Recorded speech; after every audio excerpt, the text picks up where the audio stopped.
Natri non siamo più italiani, siamo brasiliani. Nós não somos mais italianos, nós somos brasileiros. 私は1955年1月、ブラジル丸でアマゾン移民としてブラジルに到着いたしました。Vi kan ju också pladdra kastet den och pladdra hit. Att se kein Sön, vi kan ju göra arbete hit.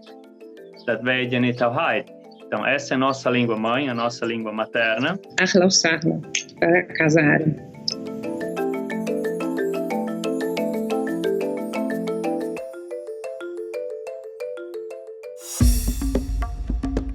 As capacidades que diferenciam o Homo sapiens das outras espécies permitiram que pudéssemos explorar outras regiões do planeta. Essa exploração levou à formação de povos diversos e até hoje a imigração faz parte da nossa sociedade, seja para fins de evolução pessoal enquanto indivíduo ou como meio de sobrevivência de um determinado povo. Primeiro, é importante lembrar que houve imigração desde o começo do Brasil colonial, ou seja, a imigração primeiro de portugueses, depois de africanos, numa situação forçada de escravidão, e depois disso começou a imigração do jeito que pensamos hoje em dia, né? Mais ou menos imigração livre para o Brasil.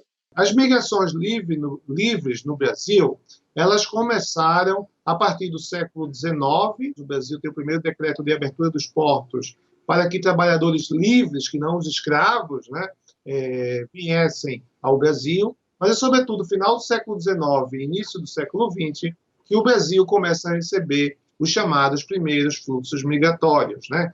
Durante o século XIX, houve imigrações, especialmente da Europa Central para o Brasil, especialmente para o sul do país. E eles foram trazidos ao Brasil pelo imperador, naquela época, em parte para criar pequenas propriedades de agricultura e em parte para começar a europeizar o país. E essa ideia virou, eventualmente, o projeto de branqueamento no Brasil. E aí começa a vir para cá uma leva, né, dentro desse processo de querer embranquecer o Brasil, começam a trazer uma leva de imigrantes aí não forçados.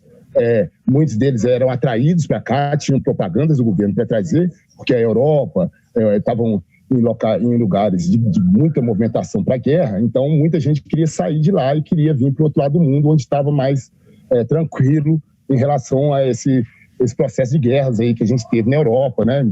Na Primeira e Segunda Grande Guerra. Então, muita gente vem para cá para ter essa esperança. Então, ele é chamado, atraído pelo governo brasileiro para poder embranquecer o Brasil. E chegando aqui, eles vão ter direitos que os negros que já estavam aqui nunca tiveram. Ou seja, há uma hierarquia racista, né, onde pessoas consideradas menos negras ou não negras têm uma posição em cima das pessoas consideradas negras. Né? Esse conhecimento também de transformar o minério de ferro em ferramenta, né, que é a metalurgia, também é um legado trazido por esses povos africanos. E o epistemicídio, né, dentro desse racismo estrutural que a gente tem no Brasil, ele vai apagar isso. Nos livros de história, quando você vai ver falar sobre os negros, primeiro que já os coloca sempre na condição de escravos. E a gente fala, não, eles não eram escravos, eles foram escravizados. Isso faz toda a diferença, né? E quando eles foram escravizados, foi por causa desse conhecimento. A partir dessa visão de embranquecimento da população, as políticas de incentivo à emigração se ampliaram e alcançaram também a comunidade japonesa. Estima-se que em 1917 o número de famílias japonesas imigrantes chegava a mais de 1.000. Mas muitas foram as dificuldades enfrentadas por esses povos. 14 anos de idade. Ela saiu no Japão em 1954, em dezembro. Cheguei no Brasil em janeiro de 1955. Desembarquei de navio o Belém do Pará. Aí fiquei mais ou menos uns 4 meses. Aí a nossa família mudou para Monte Alegre do Pará. Que lá no Monte Alegre tinha uns imigrantes japoneses, mais ou menos, tinha mais de 200 famílias, né? Meus avós vieram aqui mais ou menos na década de 50, e aí eles vieram com os barcos, né? Até, assim, nos nossos restaurantes a gente tinha a primeira embarcação que veio para o Brasil foi Caçato Maru, e aí tem Brasil Maru e América Maru. Então, meus avós vieram no Brasil Maru e América Maru, aqui para o Brasil. Aí eles foram trabalhar na agricultura e e aí meus pais nasceram aqui, meus tios todos nasceram aqui, mas sempre foram criados na cultura japonesa. O meu pai tinha uma fábrica de óleo de comida, óleo de canola, né? Ele tinha fábrica de óleo de canola, mas entrou uma empresa grande, aí a fábrica do meu pai faliu, né? Faliu aí e não teve jeito para levantar. Aí o governo japonês que estava falando que não, o Brasil é bom, aí na época o Japão estava despachando muito para o imigrante para Brasil, Paraguai, Argentina, né? E saía muito. Os meus avós, eles vieram de famílias que eram agricultores no Japão. Então, eles vieram para cá com uma promessa de que aqui seria um Eldorado, né?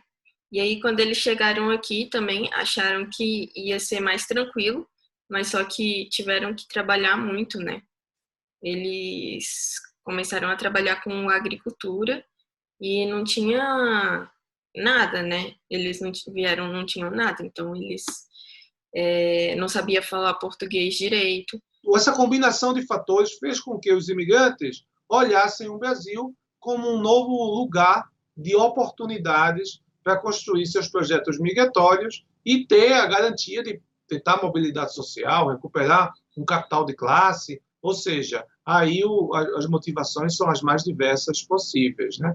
Então, isso explica um pouco os fatores que levaram os imigrantes a virem ao Brasil buscarem melhores oportunidades de vida, né? Melhor oportunidade de crescimento econômico. O Brasil era o país das oportunidades, né? Tinha um mundo para explorar. Você tinha, inclusive, territórios para explorar, né? Você saía de Rio, da São Paulo, enfim, do litoral, você tinha o interior inteiro. E é impressionante como você vai para o interior, você vai para Mato Grosso, Acre, Amazonas, você encontra os árabes lá. Eles fizeram exatamente esse caminho.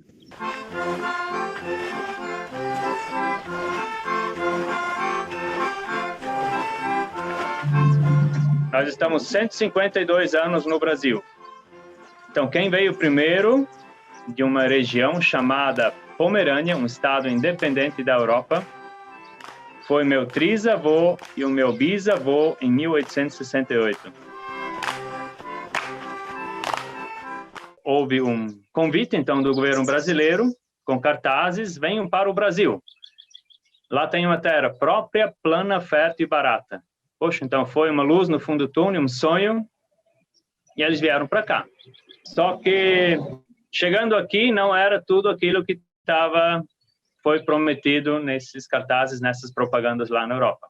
Isso deve ter sido uma aventura, assim, para nós hoje, quase inimaginável, ou se, para a gente imaginar como é que era, assim, nos dias atuais, imagina os sírios, há 5 anos atrás, ou os venezuelanos há 2, 3 anos atrás, tipo, saindo assim do país, uma corrente humana saindo do país. Mais ou menos assim era quando meus antepassados saíram da Europa. Desculpa um pouco, mas quando a gente pensa assim, realmente é muito difícil.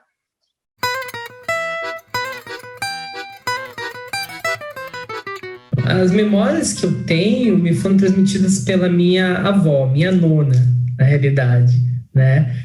Ela conviveu muito com eles e ela conta que naquele momento na Itália havia uma pobreza extrema. Além do fato de eles terem vindo para cá, de não ser nada aquilo que prometeram e tal, esses imigrantes passaram por um processo de repressão, tanto japoneses quanto alemães e italianos. Holandeses também passaram, mas dando destaque para os italianos agora, passaram por um processo de repressão no Estado Novo. As pessoas de pele branca, elas já nascem com o nome, né? Eu conheço assim, o nome da minha avó. A partir da minha avó, eu não sei mais, não tem registro. Meus pais, muito idosos, não tem registro, esqueceram, perdi a minha raiz.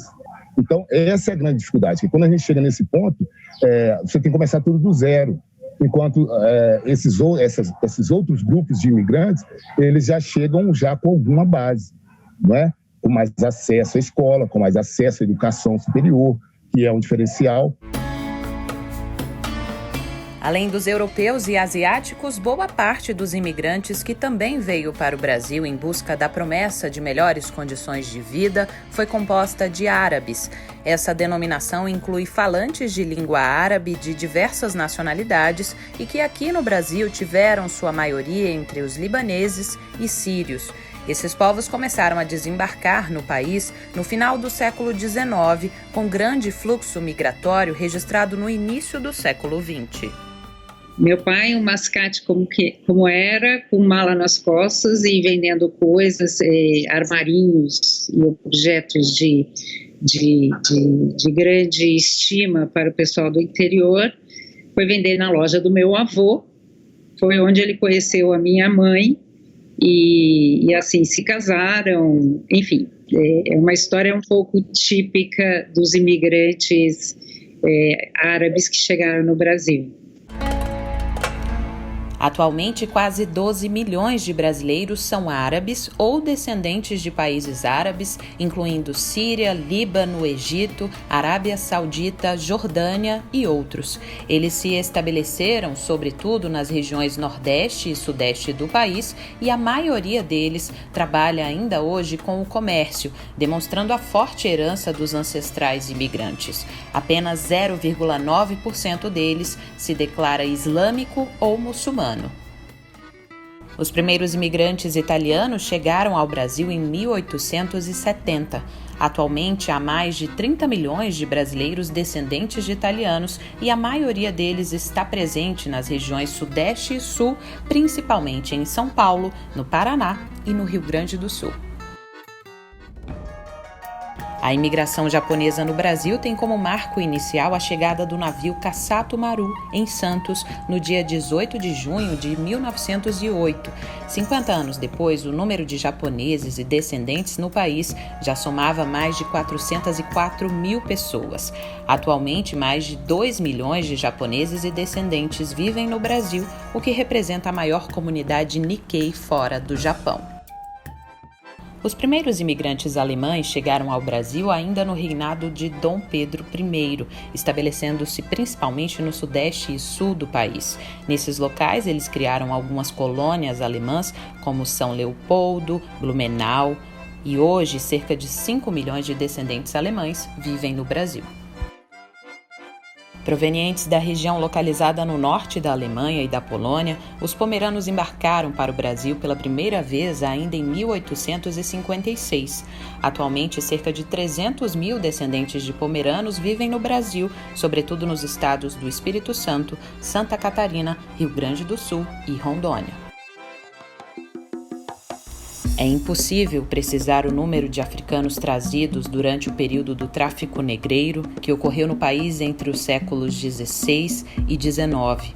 No entanto, admite-se que foram cerca de 4 milhões de pessoas enviadas para o trabalho escravo no Brasil, oriundas de diversas regiões de todo o continente, como Angola, Moçambique e Nigéria. Acho que a língua é bem complicado. Eu acho que a língua é um dos fatores mais difíceis de serem encarados. Acho que hoje em dia enfrentar estereótipo de ser árabe, muçulmano, ou ortodoxo ou católico tem uma nuance diferente. Eu acho que isso também pode causar alguns atritos, enfim, também é diferente. E os italianos, nesse caso, eles foram passaram por um processo de repressão, especialmente por conta da Segunda Guerra Mundial. Então, eles foram proibidos de falar a própria língua. O meu nono foi preso por falar a língua dele. Isso é importante dizer. Ele foi preso por falar a língua dele. Um dia na cadeia, mas pensa o que é isso na cabeça de um imigrante, de um filho de imigrante, que de repente, de uma hora para outra, se vê que não pode falar mais a língua. Mesmo tendo que se adaptar às dificuldades econômicas e até mesmo com a língua portuguesa, essas famílias imigrantes se esforçaram para preservar a cultura de seus países e antepassados. Minha filha até hoje, ela faz comida japonesa, tudo. Eu gosto muito de comida japonesa. Fala com minha filha, eu sou japonês. Até meu neto também fala japonês. Eu acho que uma das coisas que eu lembro e que mexem comigo são as músicas, são as cançõezinhas, né? Ou Filastroca, que é o nome de uma poesia popular, de um tipo de poesia popular que é sempre falada para as crianças e tal. E lembro das músicas, lembro do sotaque, lembro da língua. Catarinella non la sapeva che lasso santo la era una strega. Un giorno Pierino invece di andare a scuola a imparare a Campilsenda. Questa è la storia di un giovane italiano. Eu me sinto muito orgulhosa dessa cultura. Eu acho que é uma cultura milenar, enfim, e extremamente importante para a história da humanidade, quer dizer, influenciou toda a cultura do Ocidente também. Então, eu acho que isso tem que ser, as pessoas têm que saber isso. As pessoas têm que saber porque tem que saber e reconhecer isso, porque não deixa de ser um modo da gente mostrar que o mundo é um só e que todos viemos de algum lugar com influência de algum outro antecessor, enfim. Meus pais, eles foram criados como se eles fossem japoneses. Então, eles passaram isso para mim também. Para mim e para os meus irmãos, né? Então, a gente sempre foi criado como se fosse japonês. Tanto que na escola, eu e os meus irmãos, a gente sofria muito bullying das pessoas ficarem falando japinha e ficar imitando o formato do nosso olho, fazendo assim, sabe? E dentro de casa, a gente sempre falou em japonês, conversava em japonês para exercitar, né, o idioma. Hoje aqui, em casa, a gente só fala alemão entre nós.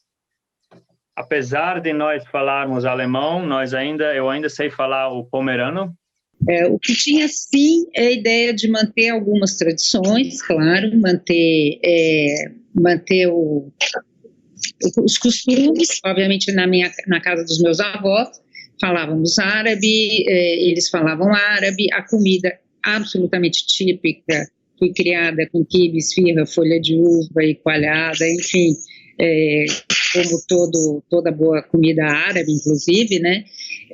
Costumes, sim, se juntavam em clubes, né? Então a comunidade se juntou em clubes, e nesses clubes, além de fazer, de comemorar as festas brasileiras, também se comemoravam festas árabes. Então, a gente, aqui na Mina do Veloso, a gente mostra todo esse protagonismo dos povos africanos na extração do ouro. E aqui fica fácil da gente mostrar isso, porque tem a galeria subterrânea, todas as estruturas estão acessíveis aqui no bairro ainda, então a gente consegue mostrar, né, assim, materialmente, esse conhecimento que ficou aqui para a gente.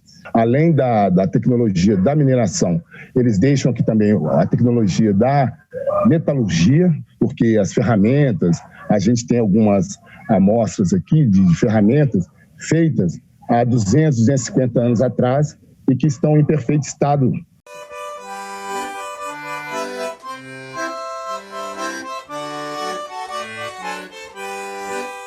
Não é uma troca de experiência aqui que a gente faz com os turistas. A gente mostra o nosso dia a dia aqui. Então, a gente faz uma visita guiada. A gente, então, fala sobre a nossa história, de onde que a gente veio, por que a gente veio. Eu explico em Chaimel essas casas. E depois vende alguns produtos também. Então, com esse turismo, eu vejo um grande potencial para preservar o nosso pequeno sítio aqui. Então, se não fosse talvez o turismo, eu nem ia mais preservar tanto a nossa história aqui. Essa é a função da Mina do Pelouro. É de falar primeiro com o nosso povo da nossa capacidade. E aí, a partir do momento que eles estiverem empoderados, de saber quem que eram esses antepassados deles, esses antepassados mais longínquos, né? Porque a gente tem os nossos ancestrais palpáveis aqui, que estão aqui, que construíram o nosso bairro, construíram a nossa cidade, que tem mão deles ali também, que a gente mostra a importância. Então, mostra toda essa cadeia de importância dos nossos ancestrais, para que a pessoa se sinta também empoderada e vá buscar seu espaço, sabe? Essa preservação da cultura é vista como uma forma de manutenção da própria identidade e de combate ao preconceito que, por vezes, insiste em prevalecer. São várias as iniciativas que buscam quebrar estereótipos e confirmar a contribuição dos países na formação de um Brasil diverso. Eu acho que em diversos pontos esses migrantes respondem por essa nossa brasilidade, né? Eu acho que não só nesses elementos que a gente traz como constitutivos, como, por exemplo, a culinária paulista, que foi absolutamente impactada. Então, se a gente pensar, por exemplo, na presença da massa, né, seja a massa italiana ou a massa oriental, mas que é um elemento novo na nossa culinária, o próprio consumo dos vegetais, que também, enfim, a gente percebe um aumento depois das migrações, as danças. Enfim, eu acho que não só esses elementos que são incorporados, que são visíveis, mas também tudo aquilo que a gente não incorpora, ou tudo aquilo que a gente estranha ainda e que a gente consegue, a partir dessas da percepção dessas diferenças, entender as nossas identidades também. O que é brasilidade exatamente? É muitas coisas. Brasilidade é roda de samba. Brasilidade também é um tipo de sushi feito com manga, né? Brasilidade também é gostar de futebol, mas também brasilidade é odiar de futebol, né? Todos são tipos de brasilidades. O que é interessante é todas essas brasilidades estão acontecendo ao mesmo tempo. Essa construção da identidade brasileira, ela está em processo, né? Sempre vai estar em processo. Nós somos plurais. A própria Constituição traz isso. Nós temos uma identidade que não é uma identidade, mas são inúmeras identidades aí. Os italianos, especialmente esses italianos, mas não apenas, também os italianos do sul da Itália, eles contribuíram com certeza para a formação da cultura, ou das culturas brasileiras. Eu acho que os museus de imigração, não só o nosso, o Brasil tem muitos museus de imigração, o estado de São Paulo tem muitos.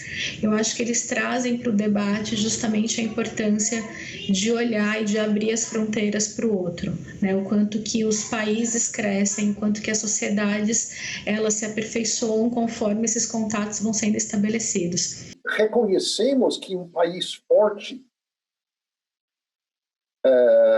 é um país onde tem espaço para muitos tipos. E eu sei que hoje em dia é um desafio, né? É um desafio. Acho que a gente precisa pensar na inclusão de todos eles. entender de fato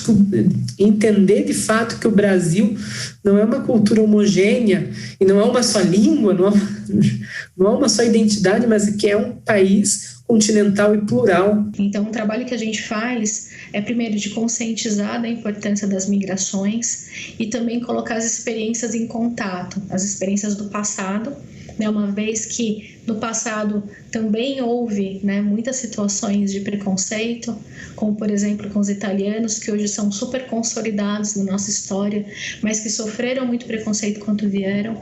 Então, colocar essas experiências em contato, eu acho que contribui bastante para essa discussão do combate à xenofobia no Brasil hoje. Eu acho que ambas as culturas, sociedades têm a contribuir entre si. É uma troca muito rica. Eu acho que são dois extremos que, unidos, dão um resultado muito bom.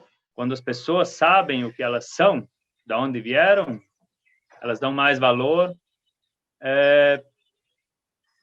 assim à sua própria cultura, né? Justamente para valorizar os nossos antepassados, né? Dentro dessa questão do preconceito, quanto mais você conhece o outro, mais você respeita o outro e mais você entende o outro. Então, a gente vê que a gente tem que falar também para essa população que tem acesso, que tem esses privilégios e que às vezes não entende que a luta antirracista, ela é também uma luta de toda a população, não só de nós negros e negras, é uma luta de todos.